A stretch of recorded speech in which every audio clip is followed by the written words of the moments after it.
France में भारत के साथ खास मीटिंग से ठीक पहले हुआ बड़ा धमाका। अमेरिका के बाद भारत के वीटो पर फ्रांस ने यूएन में काट डाला बवाल। सुपर पावर से भी आगे जाकर पूरे G4 को स्थायी सदस्यता के लिए दिया सपोर्ट। फ्रांस का ऐसा समर्थन देख फटी रह गई सबकी आंखें। भारत ने दिया धन्यवाद।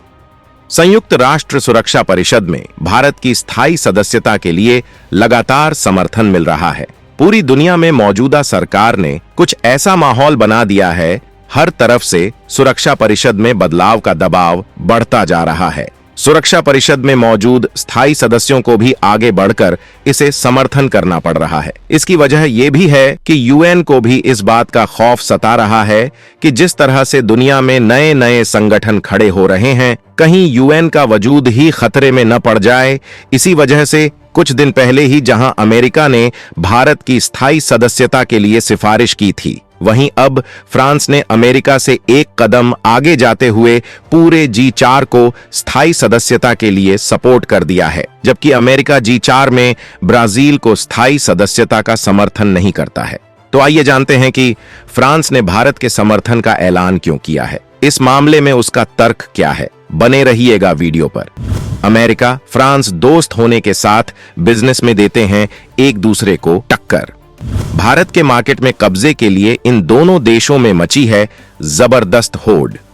भारत को खुश करने के लिए दोनों देश ले रहे हैं रिस्की डिसीजन।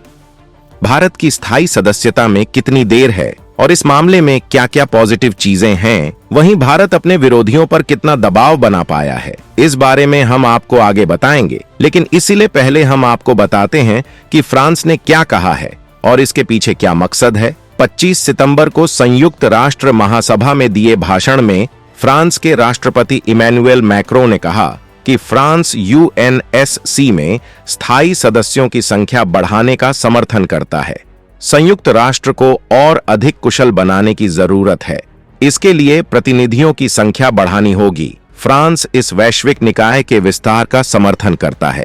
मैक्रों ने कहा कि भारत, ब्राजील, जर्मनी और जापान को यूएनएससी की स्थायी सदस्यता मिलनी चाहिए। साथ ही अफ्रीकी देशों का प्रतिनिधित्व तय करने के लिए वहां के 2 देशों को भी शामिल करना चाहिए।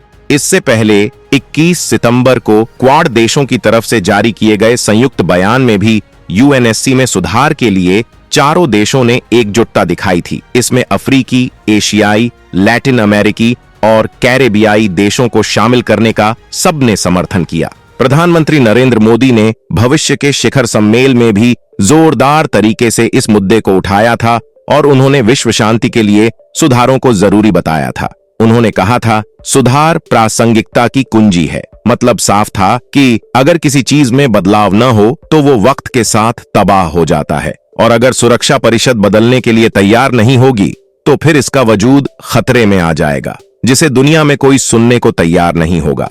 वहीं संयुक्त राष्ट्र महासचिव एंटोनियो गुटेरस ने भी कहा है, इस संस्था में अब बदलाव की जरूरत है, क्योंकि जो व्यवस्था हमारे दादा दादी के लिए बनाई गई वही व्यवस्था हमारे बच्चों के लिए नहीं हो सकती है। वक्त बदल चुका है, ये 21वीं सदी है। भारत ने सुरक्षा परिषद में बदलाव के लिए पूरी दुनिया में सबसे दमदार तरीके से लड़ाई लड़ी है, और आज इसी का नतीजा है कि दुनिया भारत की बात सुन रही है और उसके हिसाब से चीजों को बदल भी रही है। फ्रांस और अमेरिका वैसे तो मित्र देश हैं, लेकिन दोनों के बीच बिजनेस को लेकर कड़ी प्रतिस्पर्धा है। भारत दोनों के लिए बहुत बड़े अवसर के रूप में है।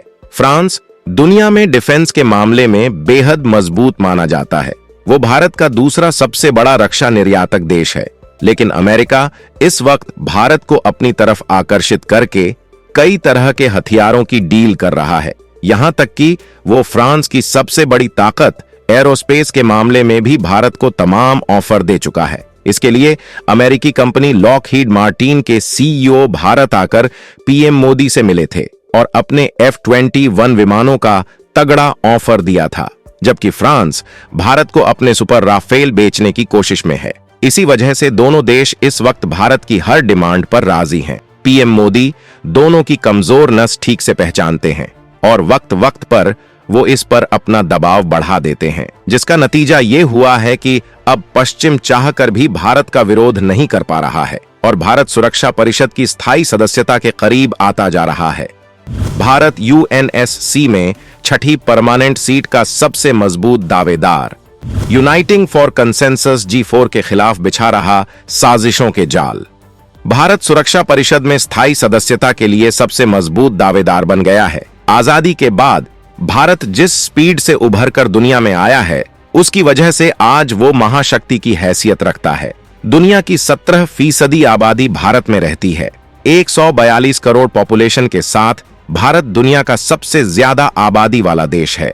यूएनएससी में इतनी बड़ी आबादी का रिप्रेजेंटेशन होना बेहद जरूरी है, जबकि विकास के मामले में भी भारत की रफ्तार बुलेट ट्रेन जैसी है। पिछले एक दशक में भारत की सालाना विकास दर 7% से ज्यादा रही है। दुनिया का कोई भी देश इस आंकड़े के आसपास भी नहीं फटकता है। आज भारत दुनिया की 5वीं बड़ी आर्थिक ताकत बन चुका है और इतनी बड़ी आर्थिक ताकत को यूएनएससी में नजरअंदाज नहीं किया जा सकता। अगर रक्षा की बात की जाए तो भारत परमाणु शक्ति संपन्न है। इसके बाद भी उसने कभी इसका मिसयूज नहीं किया। अगर भारत को सुरक्षा परिषद में शामिल किया जाता है तो भारत दुनिया में शांति के लिए बड़े कदम उठा सकता है और दुनिया से परमाणु हथियार खत्म कराने में बड़ी भूमिका निभा सकता है। एक्सपर्ट्स के मुताबिक एक दशक में अगर यूएनएससी का विस्तार होता है तो उसमें सबसे ज्यादा मौके भारत के लिए ही होंगे।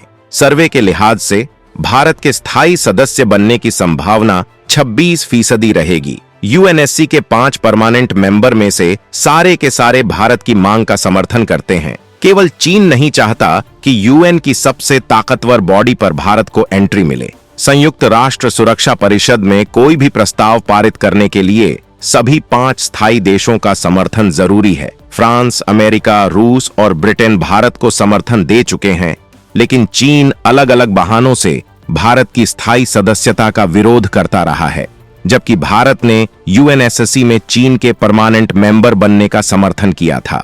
वहीं यूनाइटिंग फॉर कंसेंसस G4 के बनने के बाद से ही इसका विरोध करता रहा है। करीब 50 देश इस ग्रुप का हिस्सा हैं, जो स्थायी सदस्यों को बढ़ाने का विरोध करते हैं, जबकि उनका मानना है कि वीटो में भी बदलाव होना चाहिए या फिर वीटो खत्म किया जाना चाहिए, जिससे कि सारे देश मिलजुल कर फैसला कर सकें। इटली इस संगठन का लीडर है, जबकि पाकिस्तान जैसे भारत के धुर विरोधी देश इस ग्रुप का हिस्सा हैं। लेकिन भारत का लगातार बढ़ रहा दबाव अब हर साजिश को नाकाम करता जा रहा है और ज्यादा दिन तक भारत को स्थायी सदस्यता की ताकत से दूर रखना पॉसिबल नहीं होगा। तो दोस्तों, इस बारे में आपका क्या कहना है, कमेंट में जरूर बताएं।